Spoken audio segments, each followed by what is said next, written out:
सबको जय मसीह की। परमेश्वर का धन्यवाद देते हैं कि आज के इस सुंदर समय में परमेश्वर ने मौका दिया कि हम आपसे रूबरू हो सकें। आज दिसंबर 26 और 2020 में हम आप सभी का स्वागत करते हैं। जैसा कि हम विश्वास करते हैं कि कल का दिन आप सबके लिए खुशियां भरा रहा होगा और आज का दिन भी परमेश्वर आपके जीवन में इसी प्रकार से खुशियां देना चाहता है। तो आइए हम आज के दिन की शुरुआत करने के लिए अपने मनों को परमेश्वर की हाजिरी के लिए तैयार करें और प्रार्थना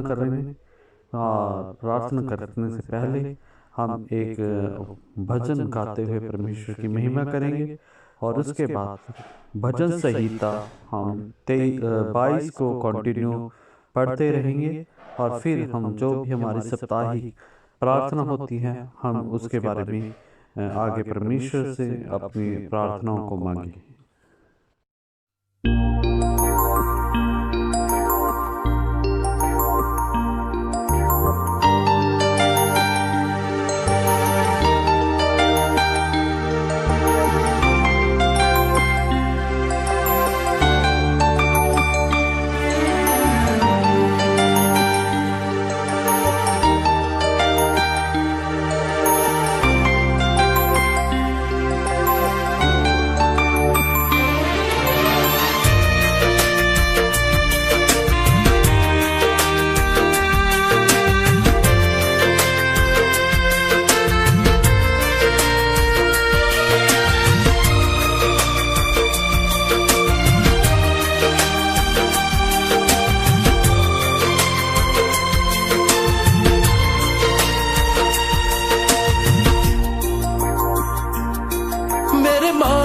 से ज्यादा मेरे मांगने से ज्यादा मेरे सोचने से अच्छा मैंने पाई है आशीष यीशु से। मैं भटका हुआ मुसाफिर मेरी राहों में थी मुश्किल मैंने पाई है मंजिल यीशु से। से ज्यादा मेरे सोचने से अच्छा मैंने पाई है आशीष यीशु से। मैं भटका हुआ मुसाफिर मेरी राहों में थी मुश्किल मैंने पाई है मंजिल यीशु से। मेरे मांगने से ज्यादा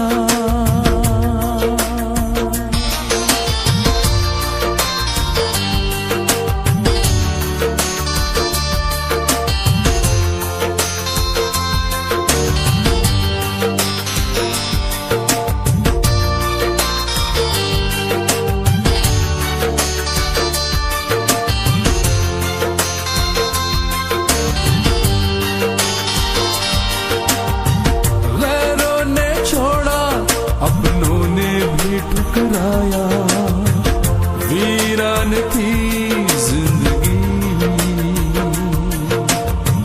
आंखों में आंसू तन्हाइयों की रातें मुश्किल में थी जिंदगी।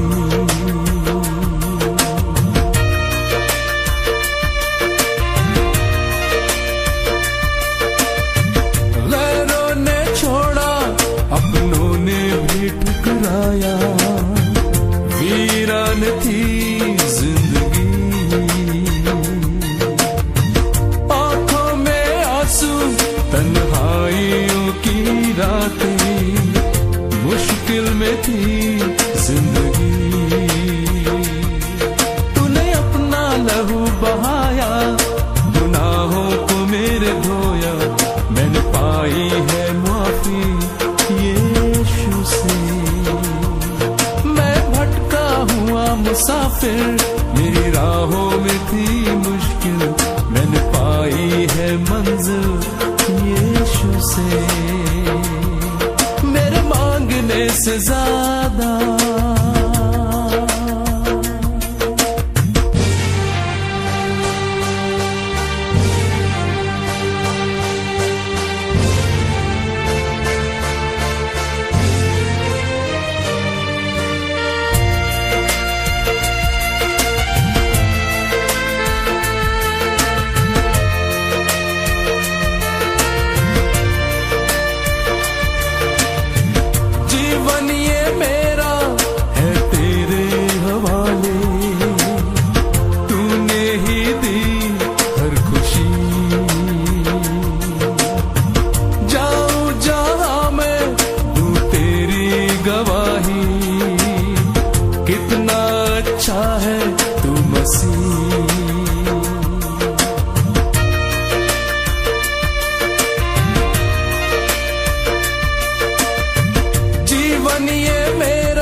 थी यीशु से।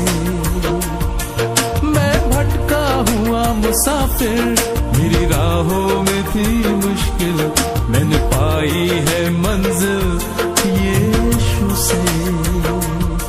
मेरे मांगने से ज्यादा, मेरे सोचने से अच्छा, मैंने पाई है आशीष यीशु से। मैं भटका हुआ मुसाफिर, मेरी राहों में थी मुश्किल, मैंने पाई है मंजिल यीशु से। मैंने पाई है मंजिल यीशु से। मैंने पाई है मंजिल यीशु से।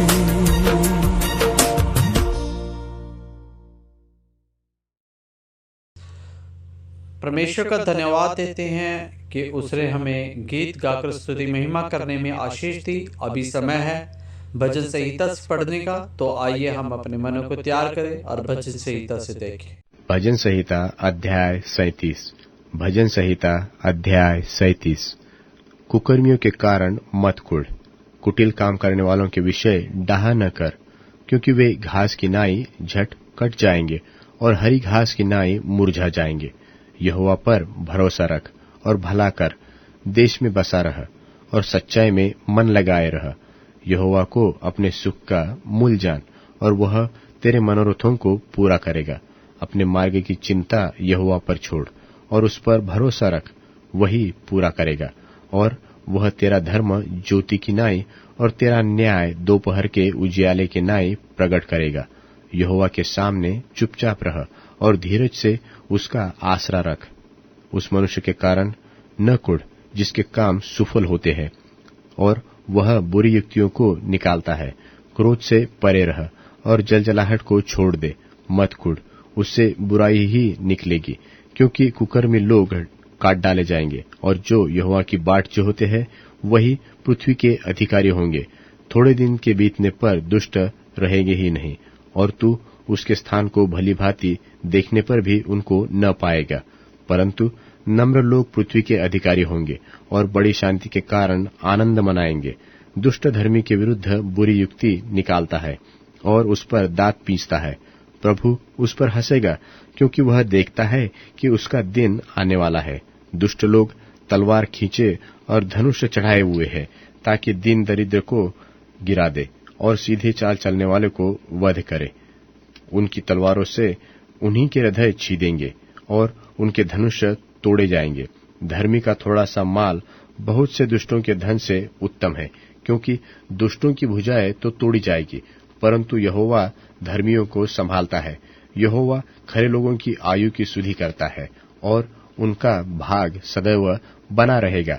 विपत्ति के समय उनकी आशा न टूटेगी और न वे लज्जित होंगे, और अकाल के दिनों में वे तृप्त रहेंगे। दुष्ट लोग नाश हो जाएंगे और यहोवा के शत्रु खेत की सूत्री घास की नाई नाश होंगे। वे धुएं की नाई बिलाए जाएंगे।